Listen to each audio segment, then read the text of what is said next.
Hey everyone, Sam from L.A.B here. We're going to take a minute here to address the FAQs, the frequently asked questions. L.A.B putters are really complicated. They're different in so many ways than anything that anyone's ever used before, and consequently we get a lot of questions about the different impacts of different changes and such. So we're going to go through as many of those as we can. I put up on the L.A.B Rats Facebook page. If there's any frequently asked questions that you guys would like addressed, put them down here. About 80 comments later, we narrowed it down to a few that I'm going to address. The first one, which is absolutely the most common question that we get, is, can you change the grips and what's its potential effect on balance? The answer is yes, you can change the grip. The putters are balanced with every component already on them. So while technically changing the grip potentially has an impact on the balance, the impact is going to be likely imperceptible. For perspective, changing even the most egregious grip change you could make, the putter's still going to have less torque than an Axis One or an Allen or something like that. It's a fairly minimal amount of torque. That said, there are absolutely some people that are hyper torque sensitive, or people that have spent a lot of time with our putters who can feel the change. The good news is, if you change the grip and you like the way that the grip is setting up, but you do feel some twisting, you can always send it back to us to have it rebalanced and re-swing weighted and anything else you might need done with it. All right, so here's a question about weight. This is a big one, we get this all the time. What are the different weights between the light, standard, and heavy head across all different models? So before I get into answering that specifically, an important thing to understand is that even though you may have read some feedback suggesting our putters are really light, they aren't actually light, they just feel light. And the reason they feel light is because the brain registers torque as weight. So when you remove the torque out of the stroke, the heads just kind of feel like they're almost floating in zero gravity at first. It takes a second to get used to it. But the head weight on a standard putter at 34 inches, 69 degrees, the stock putter you're going to find at a store, is going to be somewhere right around, plus or minus a couple grams, right around 375 grams, which relatively speaking is actually pretty heavy. What we do to adjust within the weight options, for a standard putter, you're looking at plus or minus 10 grams. So they're standard at right around 375 at 34 inches. You're going to subtract 10 or 12 for your lighter option, add 10 or 12 from there for your heavier option. The swing weights is where we really try to focus our efforts, because at different lengths, the gram weighting is going to change, but we do try to target the swing weights. In general, you're looking at about 5 swing weight points per option. So standard, let's see here, we have standard at roughly E7 at 34 inches and 69 degrees. You're going to go up to, or down to E2 for the lighter option. You're going to go up to G2 for the heavier option. Oh, here's a good one. This one is one of those questions that's kind of really specific to us because of all the things we can do with the putter. We can customize so many different aspects of this putter. So what's the process for sending a putter back into you guys for adjustments, such as heavier or lighter heads, or a new shaft, different length, a grip change, sight line changes, etc.? Short answer is you email workorders@labgolf.com, ask them for whatever it is that you'd like to change, and they're going to give you an estimate on cost. One thing important to call out here in this whole world of the things that can be changed, the only thing that cannot be changed is the lie angle or the shaft lean. So as you'll notice with your putter, the lie is drilled right into the head, so it can't be adjusted. So oftentimes we'll get questions like, can my standard putter be converted into a long putter? Unfortunately, assuming your standard putter is within a range of normal for lie angle, somewhere between 68, 72, 75 degrees, we're not going to be able to get the shaft more upright to accommodate a long putter method or an arm lock or anything like that. Other than that, we can do just about anything. I'll mention sight lines. We can add, but we cannot subtract. So that's an important piece to know there. Generally, you're looking at about 5 to 7 days on any work order before it's turned back around and headed back towards you. Got a question about length here and adjusting that. How much can you cut or lengthen a putter before it throws it out of balance? This is a good question. As long as you use the same grip, same model grip, cutting an inch or adding an inch very likely is going to have no impact on the way that the putter balances. If you're going to go more than an inch in either direction, we definitely recommend you send the putter back to us to have it either lengthened or shortened.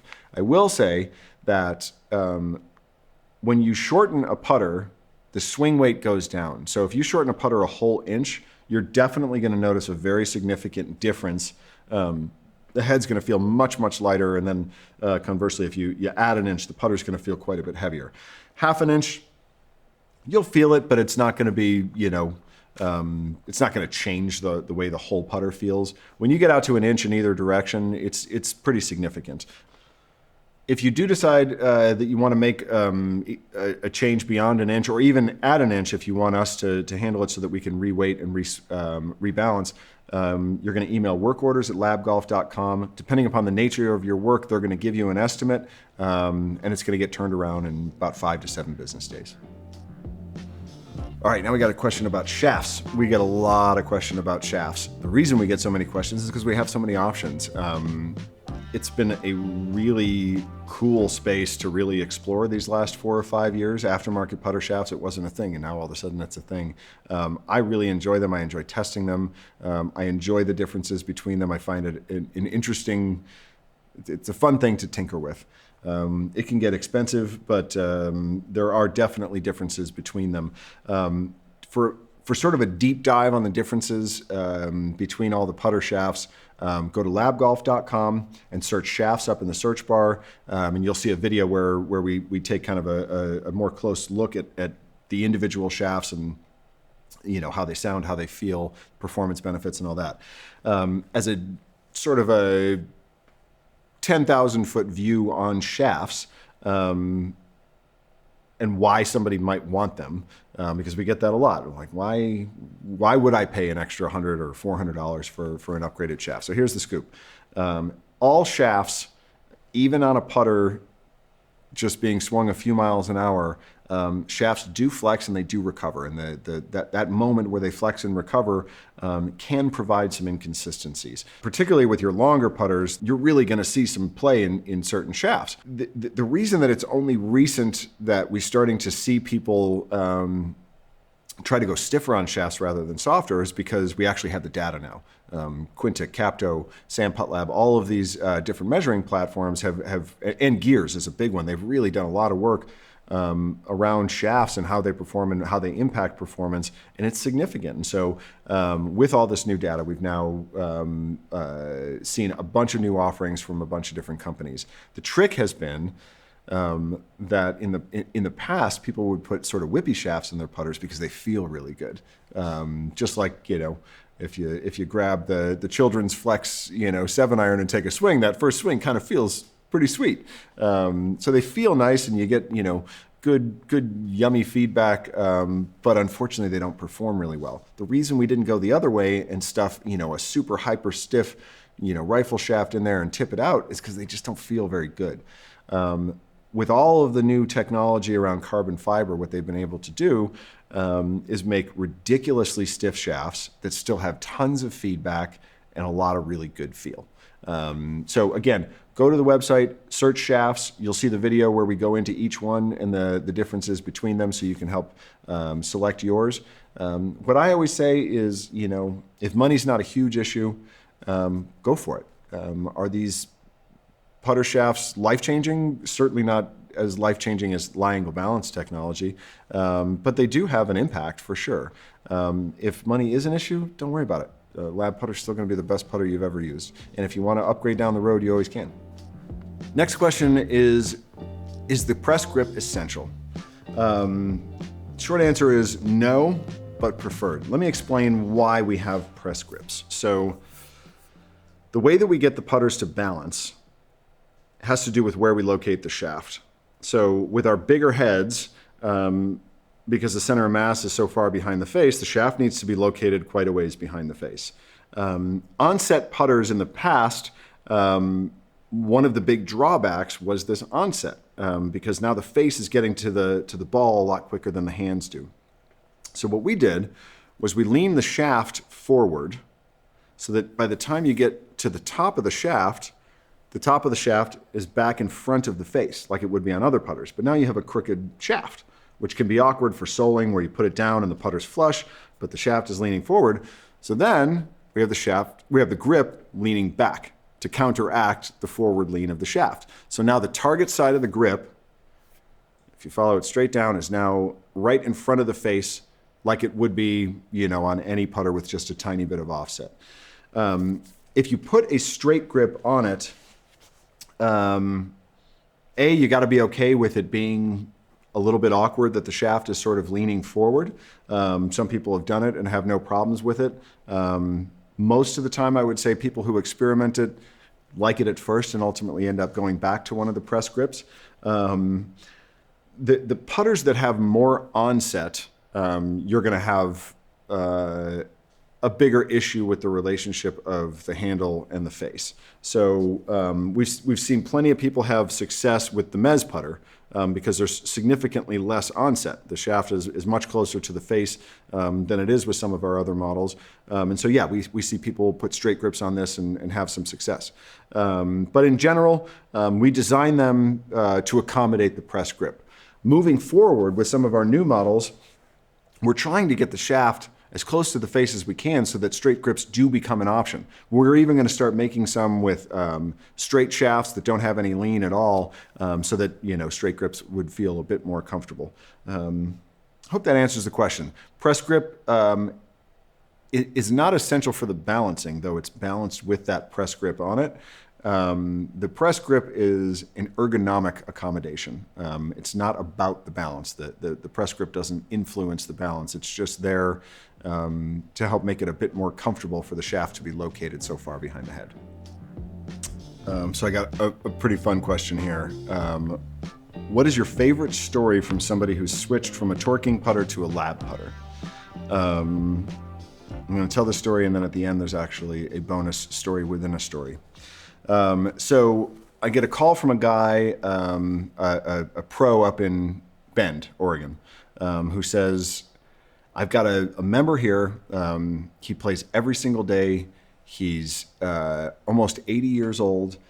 I've given him God knows how many putting lessons, and no matter what I do, he always comes back a week later with his hands super low, almost between his knees, with the toe of the putter way off the ground. I bent the putter as flat as it'll go without breaking, and it's still, has a toe up in the air. And I know that you guys do custom lie angles, and how flat can you go? So I go up to Bend, and I fit the fellow, and the lie angle comes out to 59 degrees. That was too flat. We couldn't make one at 59 degrees. It wasn't possible. There wasn't enough material for the top side of the shaft to actually grab onto. So we talked with the builders. The best we could do was 61 degrees, which is, I can't even overstate how awkward and flat that putter actually was. So we make him this putter, and this guy had never broken 90 in his whole life. Mostly due to the fact that he would go around in 40, 45 putts every time he played. I got a call towards the end of the season from the head pro who wanted to let me know that this particular player who had never broken 90 prior broke 80 4 times that summer. So that's definitely my favorite sort of L.A.B transformation. Now, the story within the story is that I didn't do that. That wasn't my fitting. It was a story from a guy whose name is Bob Duncan, and Bob's actually the reason that I'm sitting in this chair. He was the first person to introduce me to the directed force putter, and he told me that story, and it was such a good story to sort of explain our capabilities around lie angles. So a couple years later, I'm talking with my buddy Matt, who was helping me out with some fittings and some sales also. And he'd heard me tell that story a million times, but didn't know that it wasn't my story, that it was Bob's story. And he's like, I went up and I did this fitting, and guy was really flat, and By the way, I totally stole your story and made it seem like it was me that did that. And then I told Matt, I'm like, I stole the story too. It was the first time I'd ever confessed it. So that's a fun story from a couple angles there. But yes, that's definitely my favorite, transformation. Here's a couple of good ones on how best to use these things. So, do you have any tips or drills for dialing in speed control? And do you find any particular model easier to control speed with? As far as tips and drills, definitely check our YouTube channel. You'll see a lag putting drill, and it's not complicated. I tell people to hit a lot of putts with just one hand, whatever hand sort of dominates their stroke. For me, that's my trail hand, my right hand. So I make a lot of strokes, just kind of really loosey-goosey, not worried too much about form or anything, just letting the weight of the club control the speed. And that's really what it's about, and that's one of the tougher adjustments for some. For people that have kind of shorter, more accelerated strokes, the putter can kind of disappear on them because of the absence of torque. And so the number of times that in different forums I've said, the trick is to swing it longer, not harder, only to have them come back and say, that was it. That's it. That's the thing. You're going to want to control your speed with the length of your stroke and minimal acceleration. We don't want to be rushing the putter in transition. We just want to let it swing and do its thing. So any drills that involve one-handed putting, extra long backstrokes, things like that, you're going to have a better time with speed. Are there models that are better for speed than others? For me, no. Once I sort of made that adjustment to allowing gravity to do the work for me, all the putters kind of work the same. For me, anecdotally, what I've seen on some of the forums and such, there's people that say that they seem to have, the only one that sort of stuck out is I had a much easier time with speed with this model was the Link. My best guess is that I think the look's just a little bit more familiar. There isn't as much going on, sort of visually distracting some people, but at least on paper from a data-driven standpoint, no, they all are going to have, they're all going to be about the same to control. I will say the bigger models are going to be a little bit more forgiving. So if you miss the center of the face with a DF 2.1, by a full inch or something like that, it's going to get a lot closer to the hole than if you miss a Link or a Mez 1 by an inch of the center of the face. But all of them, you're going to have much more success using gravity to control your speed versus acceleration. Here's a question we've been getting a lot now that we have such a much bigger presence at different stores and pro shops around where people are picking up, stock putters. I was in a store the other day and tried your putter. I really liked it. I was making everything. I bought the putter, but then I saw how much people ask about fitting. Do I need to have my putter refit? So the short answer is no. If the fitting can kind of be overblown sometimes. What we want, the two things we're looking for when we're doing a fitting is to make sure that the putter sits perfectly flush on the ground without the player having to fight to get there, raise or lower their hands in an unnatural way. And then we check the eye line just to make sure that the eyes don't get too far on that side of the ball. As long as the eyes are over the ball or almost any amount inside the ball and the putter's sitting flush, if you're making putts, you're good to go. You can always check. You can take the putter that you bought at the store and do a remote fitting with that putter, and the fitters will be able to tell you whether or not they feel it's a good fit. But again, we just want you comfortable. And so if you're comfy, the putter's sitting flush, you're good to go. There's a reason why stock is stock. Who knows which came first? Were all putters coming out at 70 degrees and therefore the world built, its instructional curriculum around, putters at 70 degrees? Or, did putters end up 70 degrees because that's where most people were comfortable? Who knows? But the point is most of us have grown up playing putters right around 70 degrees. So it's no surprise that, when we started actually determining what number we wanted to be our stock lie angle, which by the way is 69 degrees, it wasn't surprising that we ended up where we did, because as I look around and see the world putting, most people aren't bending their putters upright or flat, and they're have built techniques that accommodate it. But don't overthink it. If you're comfy, putter sitting flush, you're making putts, you're good to go. Here's a question we've been getting a lot since last year's US Open. What is the deal with counterbalance, and how do I know if it's a good option for me?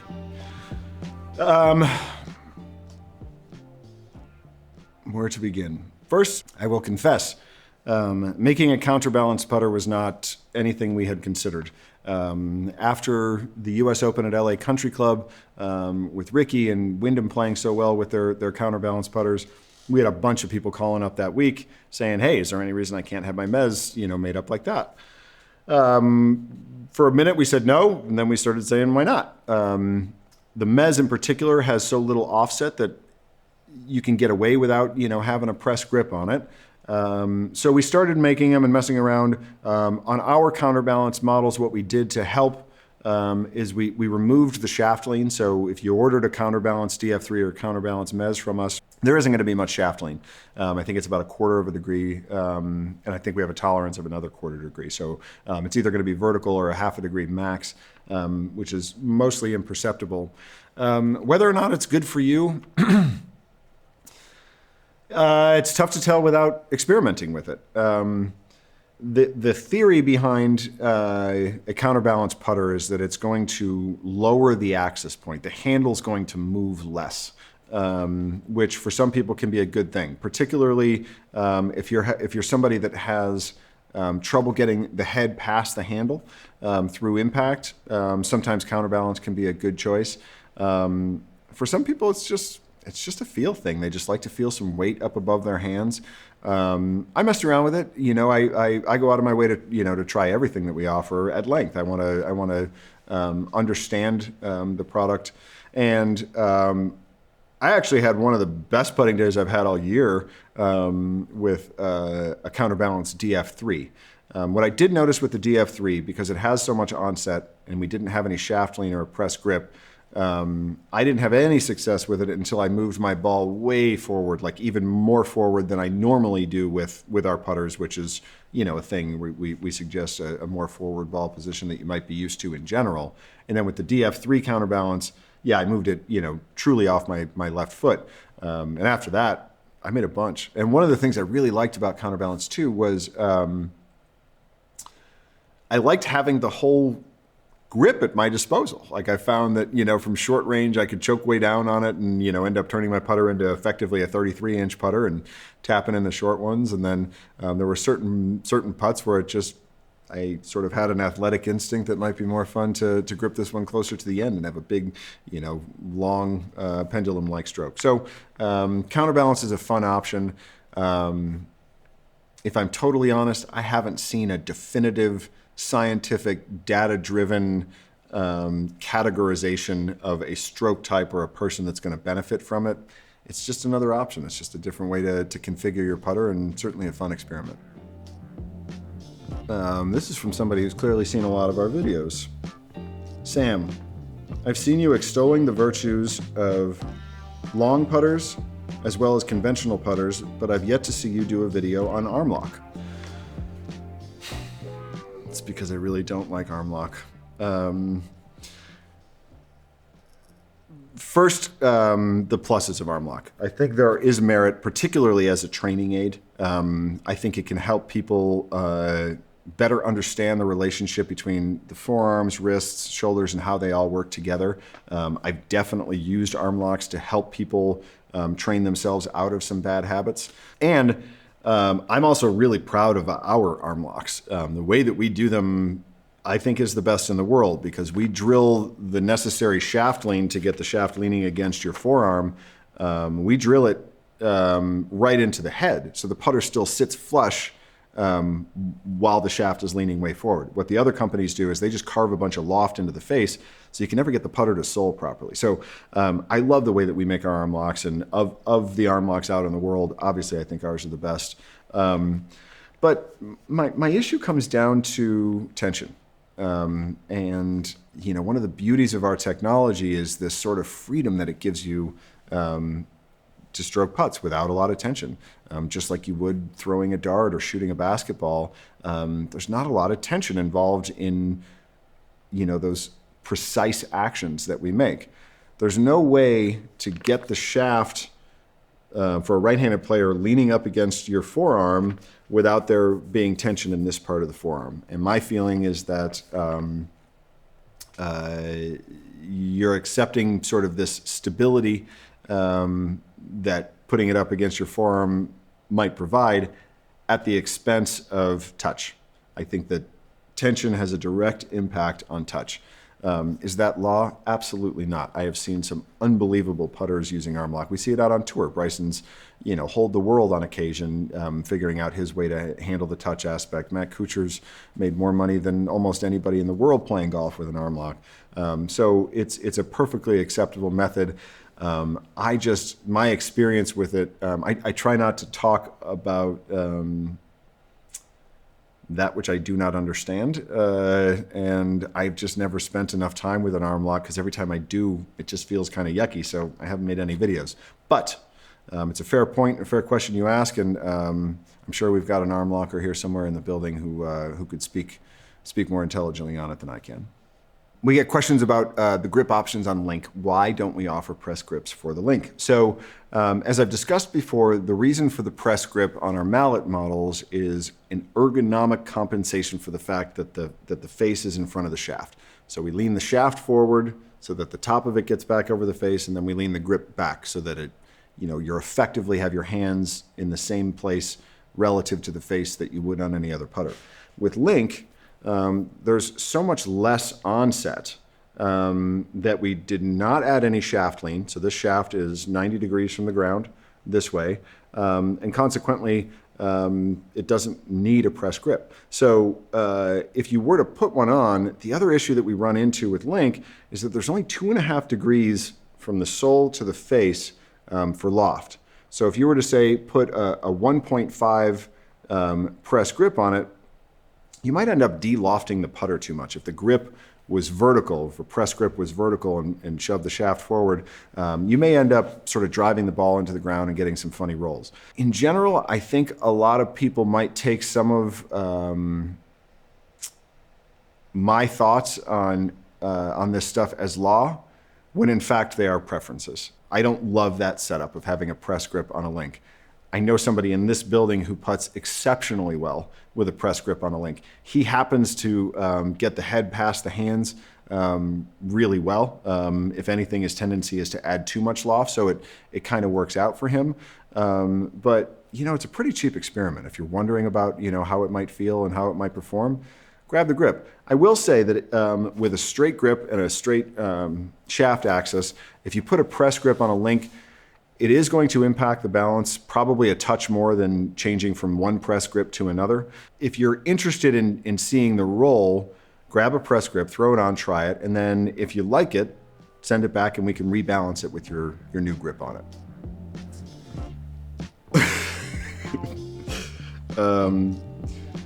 Sam, oftentimes people ask me what is so good about L.A.B putters, and I have a hard time explaining to them why their putter sucks. Can you give me an elevator pitch on lie angle balance? The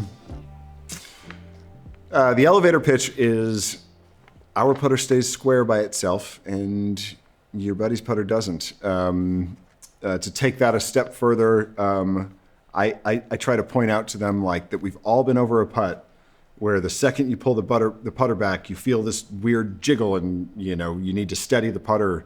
Ours don't do that. They're just steadying themselves on their own. It stays square by itself. Are you guys considering applying lie angle balance technology to drivers and woods and irons? Unfortunately, the USGA will not allow us to stick a shaft in the middle of a driver head. And if we could, my goodness, would it go straight. But alas, we can't. That said, one day I hope that we can apply what we've learned about torque and how torque works in motion and how our bodies react to it to wedges, irons, and possibly woods. But we've got no specific plans for anything like that currently, but one day we hope. Why do I hear so many different things about ball position with L.A.B putters? What's the deal? What's the deal? The deal is that because of the onset, because the face is so far in front of the shaft, we like to give the shaft, or we like to give the face as much time to get back to the ball as possible. So we recommend a forward ball position. What does that mean? That's a fairly arbitrary term, forward. How far forward? You got to experiment. You got to figure it out for yourself. You're looking to accomplish two things with ball position. One, to make it so that the putter face is pointed where you want it to be pointed at impact, down your target line. Two is the roll. As far as using ball position to help directionally, I just recommend that people start by pushing the ball as far forward as they're comfortable with, and to stick with that for a minute and see how they kind of zero themselves out and find their way towards the hole. If you move it so far forward that you now start feeling like you're launching the ball or skipping it, you can take care of that with how much you lean your hands forward or back. Again, experiment. A really good way to do this is go out in the early morning when there's still dew on the green and hit some 30 or 40 footers, and the trail that it leaves in the dew is going to give you a pretty good indication as to how you're rolling the ball. Ball position in general, we want it as forward as is comfortable. A good rule of thumb is that the tip of the shaft, not the face, but the tip of the shaft should never be any further back than in the middle of your stance. So if the tip of the shaft is in the middle, that means the face, depending upon the model you have, is going to be anywhere from here to here forward of that. And you can even go forward from there. In my experience, it's a pretty tough thing to overdo. And conversely, I do see people struggle when they start to get the ball a little bit too far back. I'm really interested in these putters, but they're so expensive. Why are they so expensive? It's a great question. I really wish we could make them cheaper. I would love for these putters to be priced in a way that everyone in golf could get them. And I accept that they aren't. I accept that they are very expensive. Even the stock models, I think our cheapest one starts at $400. Some of our stock models are up in the $500 range. The reason being, there's a couple reasons why. Number one, even our stock models, there's no way to make them in a stock fashion. Every single putter that we make has to be hand balanced. So while it's slightly easier for us to make, 100 of the same putter, 34 inches and 69 degrees, there's no way around us balancing each one by hand. And the people who balance them by hand are not your average club builders. These people are highly trained. It takes a very long time for somebody to start work here at L.A.B Golf and end up actually building putters. It's a super complicated process. It takes training, it takes time, it takes talent, it takes good eyes, deft touch, and so the labor component is a big deal. If I had to guess, I would say our labor cost per putter is probably close to 10 times what it is for our competitors. The other reason is that we have yet to find an overseas manufacturer that can meet our tolerances. In order to get these things to balance the way that we need them to balance, the components have to be perfect, or as close to perfect as the machining world will allow. To that end, all of the major components of our putter are made right here in the United States. Down the road, I don't know. I don't know if technology is going to catch up in a way that would make the machining process faster, therefore cheaper. But for now, it is what it is. We are working to try and figure out if there's a way that we can make an everyman's putter down in the $250, $300 range, but it's going to be a minute. Here's a quick one. Are you a good putter? Right now, truth be told, not so good. About 18 months ago, I'd had a putting contest with anybody in the world. As much as anything, the fact that we can prototype putters in-house has been excellent for putter design and the products that we're ultimately making. It has been terrible for my own personal putting. We're always testing, different configurations, different swing weights, different lengths, different models, different faces, different lofts, all this stuff. And it's a lot. I sometimes am using, testing 3 different putters in a single round of golf.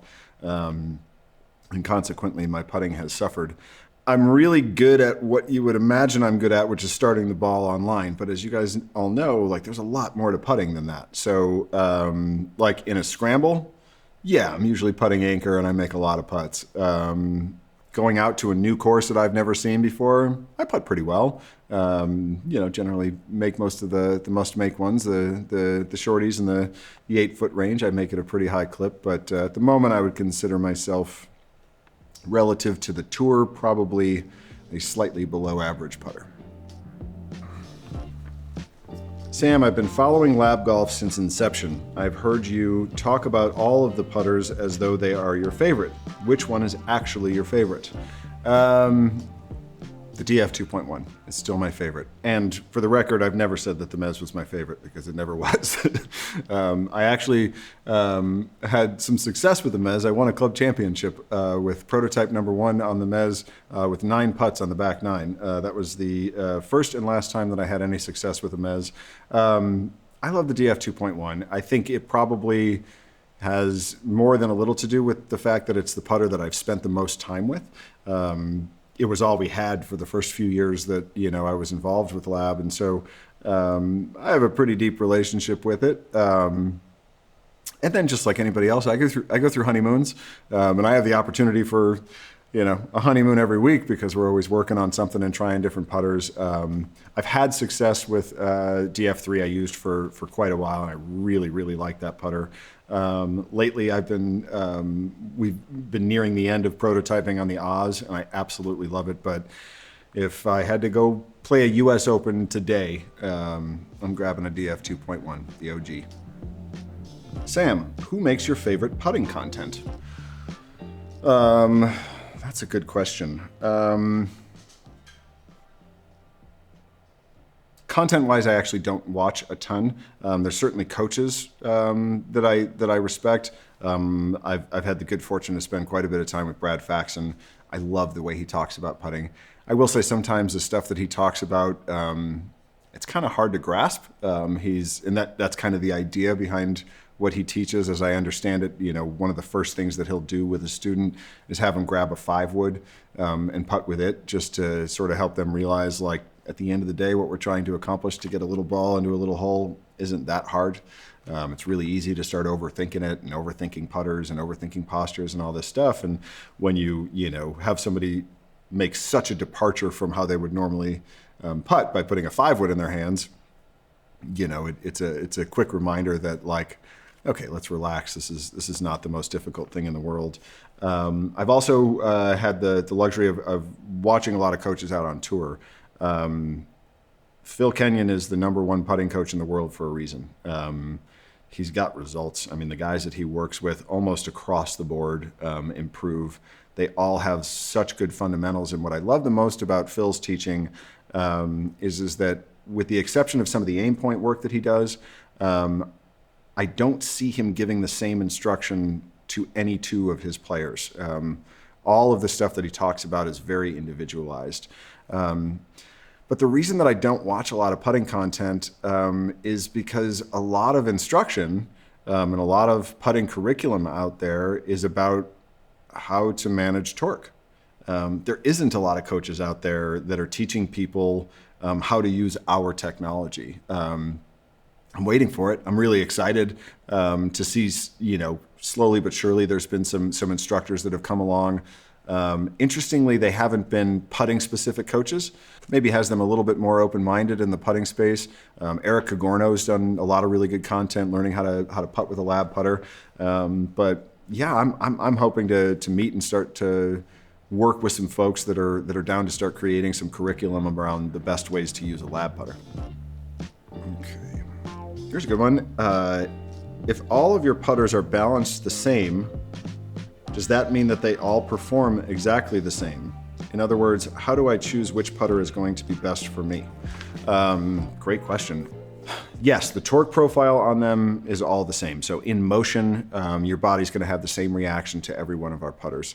I'll just kind of go down the line. So I'll basically go from biggest to smallest. So the DF 2.1, our technology is going to be the most obvious with it. You're going to feel that sort of putter on rails feeling more clearly with the DF 2.1 than anything we have. Additionally, off-center strikes on a DF 2.1 you're going to have the best results with. Lie angle balance by itself already increases ball speed on off-center strikes. And then when you add in, that much size and mass behind it, it's an incredibly forgiving putter. And honestly, I generally say, like, if you're fully into function over form, you just can't go wrong with the 2.1. I've also noticed that a lot of the people who get the 2.1, some of the original lab rats, they'll try some of our other models, and most of the time end up coming back to the 2.1. The DF3 has been the first exception to that rule. We've definitely seen a lot of people fully convert from a DF 2.1 to a DF3. From a forgiveness and size standpoint, it's going to be next in line under the 2.1. It's very forgiving. The package is a little smaller, a little easier on the eyes. Sometimes with the 2.1, speed control is an issue, not because of any physical reality of the putter, other than just the brain struggling with this massive piece of metal on the end of a stick, and not quite making the adjustment mentally that it's not just going to come flying off the face because it's this huge piece of metal. The DF3 sort of solves for that. It's small enough that the ball comes off at the speed your brain thinks it's going to come off at. Plus it's got that. The gimme getter's awesome. I was like so annoyed by people needing a ball scoop, and I can't lie, I absolutely love it. Next after that is going to be Mez Max and Oz 1 are both about as forgiving as each other. And now we're getting into visual preferences. What do you like looking at and setting up with? The forgiveness differences between DF3, Mez Max, and Oz 1 are negligible. All of them are incredibly forgiving relative to their side and relative to other putters on the market of a similar size. Right now, for me, visually, Oz 1 just looks awesome. I like that we're able to get the shaft so close to the face. I've actually been using one with a straight grip on it, which is something I haven't been able to do for a lot of years. But yeah, we're starting to get into some visual stuff there. And then Mez 1 and Link 1, from a forgiveness standpoint, are about equal, which is surprising to some folks. The Mez 1, by a very, very, very small margin, is actually slightly less forgiving than the Link. But both of them you're gonna have good success if you're a flusher, somebody that really catches the center every time. And I think that some people enjoy the flexibility, like for the Uber Lab people. There's a mode that you get into when you're using a 2.1 or a DF3 where you're really just kind of letting go. As our good buddy Brett Rumford talks about, you have to let go of control to gain control. With the Link and the Mez 1, there's sort of this option to where sometimes if you want to just grab it and steer it, you can get away with doing that with Mez 1 and Link 1 a little bit more than you can with some of the others. Gosh, it's possible I just confused you more on which putter to pick, but hopefully that information helps you narrow it down. I use a claw grip. Will this be okay with a Lab putter? Sure, all grips work fine.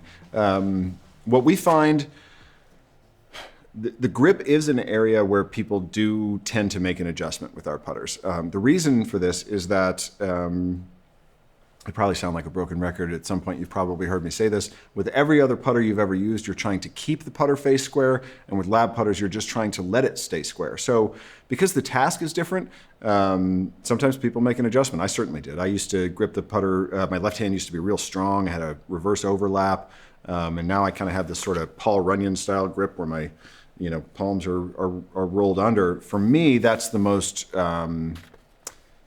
sort of neutral way to grip it. It makes my hands feel stupid, like they can't control the putter. And that's just me. Everybody's bodies are different. Hands, wrists, elbows, shoulders, all these things are configured differently. And consequently, you're gonna have a different way of finding what is the most sort of out of the way of holding the club for you. Some people go from conventional to claw. Some people go from claw to left hand low. It doesn't matter. experiment. Experiment and mess around and figure out what gives you the best chance to just let the putter do its thing. If you haven't seen it already, we have a video up on our YouTube page called the thumbs off drill. It's a really good place to start. It's a really good place to sort of get the rest of your body organized so that you can lastly figure out how you want to actually hold the putter to accomplish letting it do its thing. On some of your podcasts, I've heard you reference the torque hangover. What is it and how do I get over it? Advil? I wish Advil were, I wish it was as simple as a couple of Advil and a glass of water. What is the torque hangover? So our entire lives pre-lab, we have been tasked with steadying the putter face. We do this both consciously and unconsciously. There are things that we do, little micro manipulations in our fingers, hands, wrists, elbows, that help keep torquing putters square. To the point that sometimes we even rely on the torque to activate these little micro manipulations. When you take the torque away, things can feel really vague and strange at first. And you don't kind of feel at first like you know where the putter is. And some people struggle. That's the torque hangover. When you hit that moment where the absence of torque throws you for a loop and everything feels vague and you're missing some putts. How do you get over it? A couple things. The first thing to do is to check your alignment. One of the most common compensations that people make for torque is the way that they aim. Toe hang putters, face balance putters, both are trying to open through impact. So a lot of people compensate for that in a bunch of different ways, but they'll aim left. For a right-handed player, if you've got a putter that's opening and you can't beat it, with your actual motion, people just start aiming left and they don't even know that they're doing it. Then you grab a L.A.B putter and you're missing every single putt to the left. It's a strong chance it's because you're aimed over there. A L.A.B putter is working hard to come back to where it started more than any putter you've ever used. So if your aim's off, you're going to struggle. So that's thing one. Make sure that your aim is where you think it is. Thing two, you just need to approach it from a place of knowing that you have a putter that is seeking square. It is trying to stay square all on its own. So if you start from that place, you're automatically going to start to make some adjustments. Things are going to change automatically just thinking of just letting the putter do its thing. Right off the bat, generally people's grip pressure gets a lot lighter. And that was the process I went through. I am totally telling you my own journey right now without realizing it. When I first got it, my lag putting was good instantly, better than it ever had been. Where I struggled was actually from short range. And for the longest time, I was just fighting it, and it was my alignment the whole time. So once I corrected that, everything opened up, and I started. I noticed my body automatically making some of these adjustments to the way that I held the putter, grip pressure, posture, all these things. I just sort of let them happen because I was coming from that place of just letting it stay square versus keeping it square, and. If that doesn't help, I realize that might have been kind of a vague, solution for your hangover. Hit us up. I mean, that's one of the cool things about what we do is like we're here. We don't, as far as we're concerned, the journey with you as the customer does not end when you buy the putter. It never ends. We're in this together. We're learning about these putters together. The information that you're going to give us about how you're struggling is going to help us, develop curriculum and help people get through that torque hangover quicker. One thing that I will point out, a lot of times we get people reaching out to us really frustrated because they keep missing in the same direction over and over again. Like they'll just be like, no matter what I do, I'm always just missing it on the right edge of the hole. While that can be really frustrating to have the same thing happening over and over and over again, just know that that's a really good thing. If you're putting it to the same spot every single time and you have a singular miss, strong chance that there's a singular fix that's going to take care of it. And recognize, like, have you ever had a putter that did the exact same thing over and over again? Even if it's not going where you want it to go at first, if it's doing the same thing over and over again, that means that we can get it to do the same thing over and over again on the right target line. So hopefully that helps. This one's going to be kind of tough to answer. What is the most surprising thing about L.A.B's growth?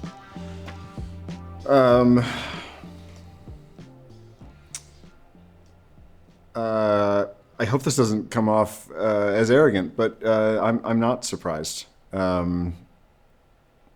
I'm totally honest, I was actually more surprised early on with how hard it was for people to buy in.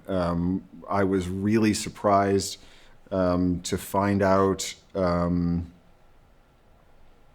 how difficult it is to change people's minds. You know, I mean, that's what we're asking them to do, right? With our technology, we're asking them to change their minds and to shift their thinking away from lots of conventional wisdom about the quickest way to get the ball in the hole.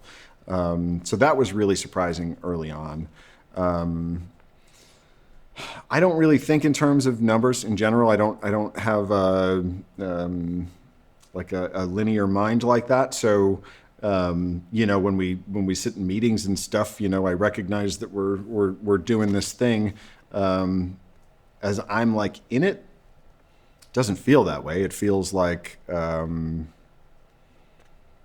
know, if I fully step back, I'm able to realize how much busier our days are, how many more irons in the fire there are, how many more people we're interfacing with. But in real time, it just, I don't know. I think finally we're at a place where I always knew we would be. This technology is profound. It works. It really, really, really works. I guess I will say I've been surprised at our customers. I've been really surprised at how much buy-in we get from our customers, how much they're going out of their way to help us, how much they're going out of their way to sell the product for us, sharing their experiences online in forums, and with their golf partners. And it's been really wonderful and surprising to have relationships with our customers. You know, unfortunately I don't get to interface directly with you know, inbound customer service inquiries and things like that. But when I did, these were relationships. I mean, these were relationships that we had with people, and, you know, helping them sort of unlock their joy on the golf course is like the most satisfying thing ever. And I'm surprised that, you know, I have friends that I've actually never met in real life that I still text with and exchange Facebook messages with, who've been kind of part of the L.A.B journey the whole way. And the way that all the L.A.B rats and the customers have sort of, you know, held us up and pushed us forward, I would say that's absolutely been surprising. I assumed that the burden of growth was entirely on us, and now I'm clear that there's no way we would be where we are doing what we're doing without the support we've gotten from everybody else.